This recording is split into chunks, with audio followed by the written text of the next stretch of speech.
Fala pessoal, todos bem? Sejam todos muito bem-vindos, eu sou o William Godoy.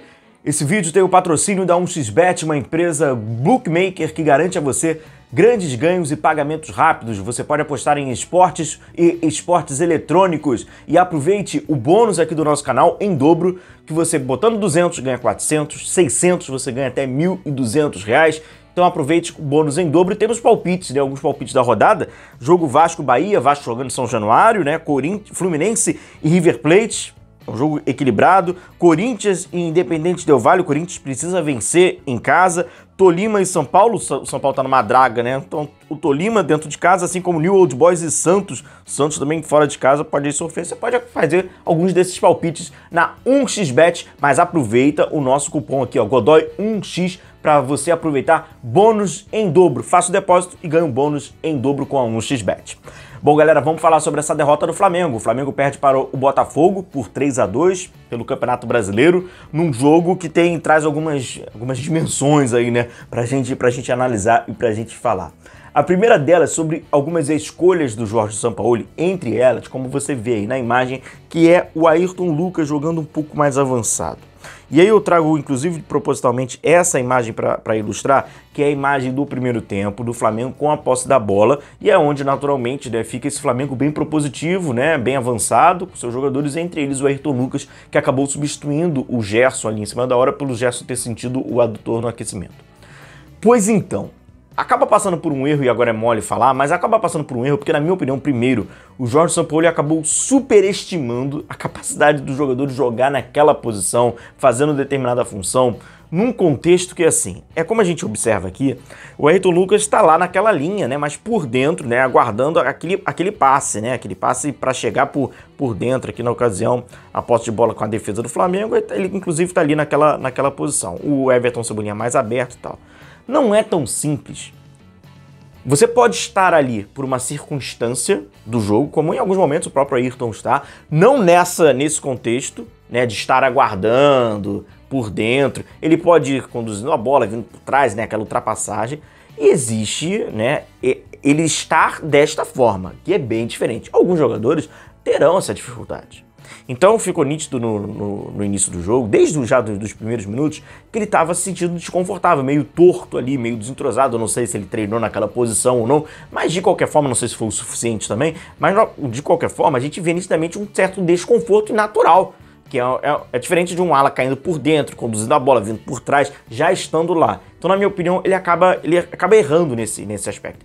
E aí, amigo rubro-negro, o que a gente tem que pensar é o seguinte: o técnico, a temporada do Flamengo não tá mais no início da temporada. O Flamengo não tá mais no início da temporada. Só que o técnico novo está. Ou seja, são erros que talvez sejam provenientes de um início de um trabalho. Só que as necessidades do Flamengo, elas já não permitem mais que o técnico praticamente, em aspas, que ele erre.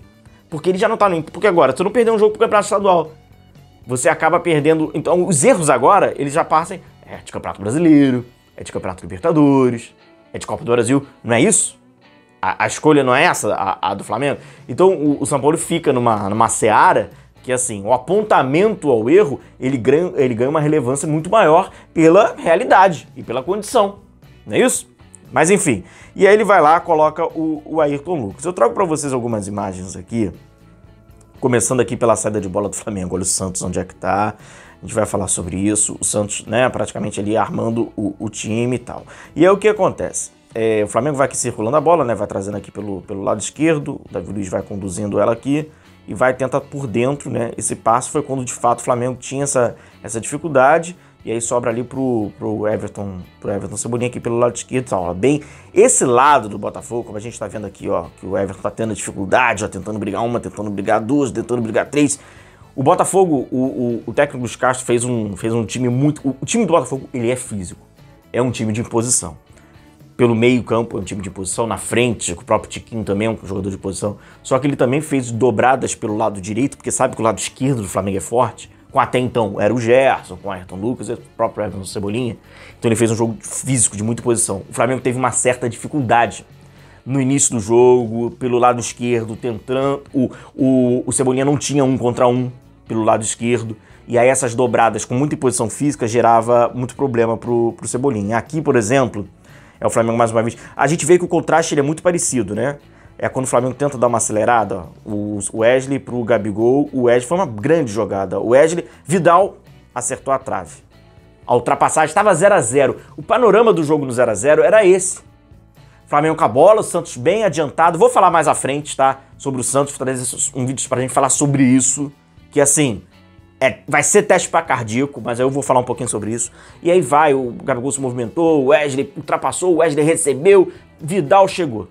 Tava legal até o 0 a 0, aí o Botafogo abre 1 a 0 com aquele pênalti lá, tal, depois tem o 2 a 0, tal, algumas condições. E aí o que acontece é o seguinte, a grande jogada que o Flamengo tinha para esse primeiro tempo, principalmente o grande espaço que ele encontrava, era principalmente com o garoto, com o Wesley, né, mais aberto ali pelo lado direito. Mas o que eu quero destacar para vocês é essa posse de bola que o Flamengo vai ter. Ele vai perder a posse da bola e eu quero que vocês observem o Wesley pra gente falar sobre um tema que vai ser fundamental a gente falar, porque é o trabalho do Jorge Sampaoli, vai ser importante. Ó, o Santos foi lá, encontrou o Gabigol fez o giro, aí começa a acelerar, vai abrir aqui pelo lado esquerdo, até aí tudo certo. Vem aqui, ó, abriu pelo lado esquerdo, o Everton Cebolinha já tá espetado, ó lá o jogo de imposição, perdeu o Everton Cebolinha, olha o Wesley lá na direita.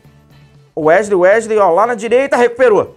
Perfeito. O que eu quero dizer pra vocês aqui é o seguinte, isso é cada vez mais necessário e aí bate com uma certa incongruentes, as peças não se encaixam.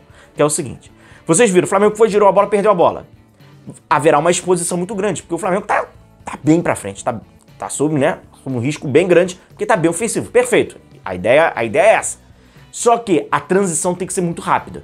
Vocês viram que o Wesley, até pela idade, ele é jovem, ele consegue, deu uma velocidade do caramba ali na jogada, conseguiu fazer a recuperação. Perfeito.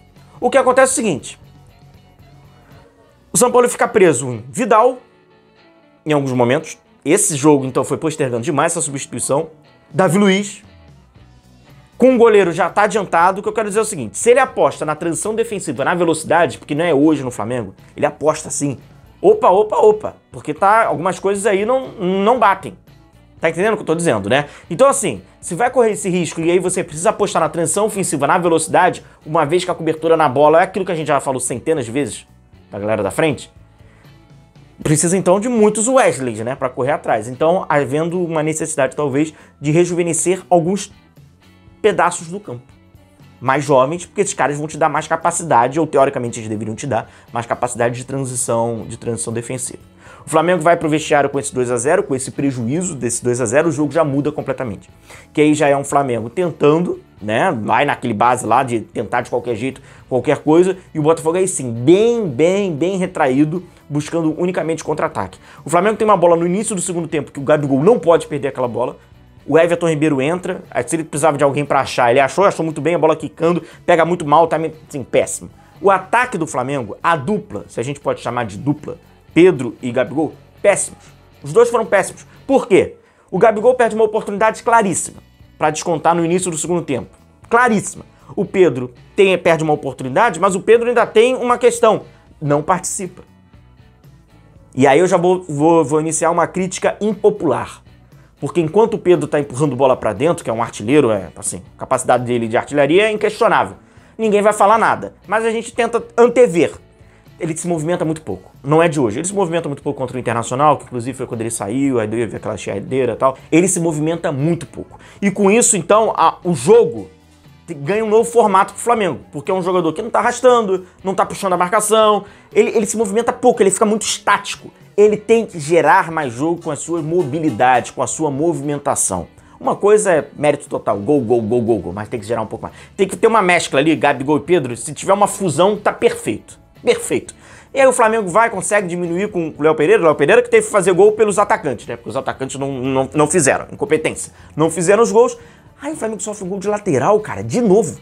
Porque já sofreu contra o Internacional 2 gols. E olha essa imagem. O Tietchan recebe ali a cobrança lateral, ela se desenvolve ali. Nessa condição, olha a condição que o Tietchan ali tá cercado pro jogador do Flamengo, consegue lá, vai até o fundo, faz o cruzamento. E aí o Sampaoli começa a fazer algumas mexidas, tenta mudar um pouco mais, abre Bruno Henrique pelo lado esquerdo, tira o Cebolinha, abre Marinho pelo lado direito, demora demais em colocar Matheus França, ou até mesmo colocar o Vitor Hugo, ou até se ele quisesse botar os dois, vai empurrando demais com o Vidal. a falta de intensidade vai ficando nítida, principalmente nesse jogo, nesse embate físico. Ficava um embate físico no meio de campo, com o Vidal cansado. E aí tu fica com o Bruno Henrique pelo lado esquerdo e com o Marinho pelo lado direito. E o Marinho pelo lado direito, ele se torna um outro tema. Porque são muitos temas dentro do próprio tema. É tema dentro do próprio vídeo, perdão, construção do elenco, reposição de peças, individualidade do atleta, se cabe com o estilo dos treinadores, e agora no caso do treinador. O treinador chegando no início de trabalho, então os erros de leitura, né, essas questões naturais de início, e algumas fases de alguns jogadores, onde tecnicamente está mal. Por exemplo, o Gabigol é um deles, o Thiago Maia que saiu, mas também um deles. O cansado Davi Luiz, em alguns momentos, a falta de intensidade do Vidal. Tem essas questões individualizadas, e aí tem a do Marinho, que é peculiar, né? Eu acho que quem tá feliz com o Marinho é o dirigente que contratou o Marinho por desejo próprio, né? Por ele gostar. Não foi porque ninguém indicou, não foi porque um técnico pediu, não foi nada disso. Ele gostou, ele falou, pô, eu gosto, vou contratar. Esse cara deve estar satisfeito. A exceção dele não tem como. E aí com o Botafogo descendo as suas linhas, né? Jogando bem baixo, tendo o Marinho na ponta, praticamente improdutivo, porque ele não tem espaço, é onde ele consegue criar, é onde ele criou muito no Santos, né? É com espaço nas costas, não tendo esse espaço, aí vira um acúmulo de tomadas de decisões equivocadas numa tarde e noite, onde o ataque do Flamengo, ele foi responsável diretamente por a perda desses pontos, vai ali anotando mais pontos perdidos, como o próprio São Paulo fala, e a gente comenta mais à frente, contundência, né? Falta de contundência, falta de efetividade. O Flamengo criou oportunidades, não foi competente, o Botafogo em poucas oportunidades foi mais competente, e tá aí o prejuízo pro Flamengo, 3-2. É isso, é rever escolha, rever prioridades e tentar ser o mais inventivo possível. E olha, vamos lá, tem trabalho pela frente aí. Um forte abraço a vocês, se cuida, a gente vai se vendo. Tchau, tchau.